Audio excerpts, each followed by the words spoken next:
ভাতের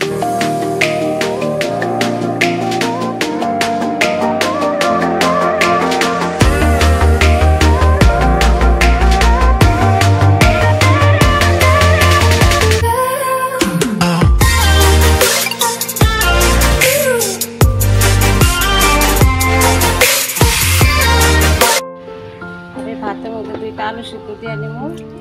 ভাতে আলু সিদ্ধ দিলে মানে ভাতে আলু সিদ্ধ দিয়ে ভর্তা বানাইলে অনেক টেস্ট হয়, মানে জলটা বেশি নালে আমার অন্য এক্সট্রাভাবে সিদ্ধ করে নিলে লাগে অল্প জল জল লাগে। আর তোমার ভাতের সিদ্ধ দিয়ে আলু ভর্তা বানাইলে না খুব সুন্দর আঠা আঠা হয়, ভালো লাগে খাইতে, টেস্ট হয় বেশি। ভাতটা তো হয়ে গেল, কিন্তু আলু সিদ্ধগুলো যে এই যে বাইরে হয়েছে দেখো গাইস।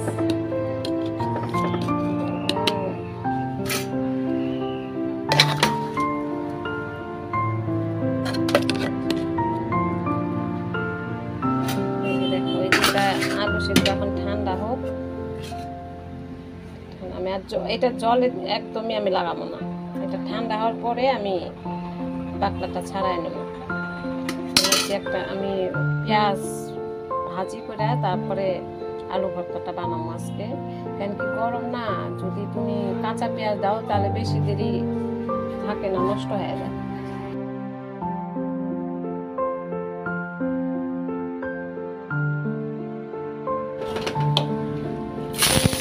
ভাইজা নিব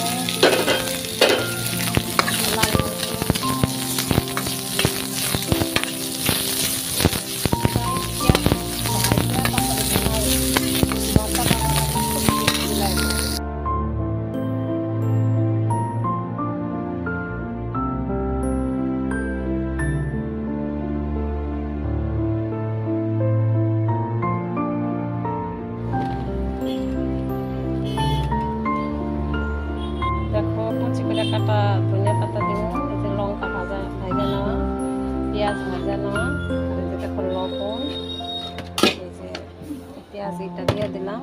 এখন তোমার ধনিয়া পাতাটা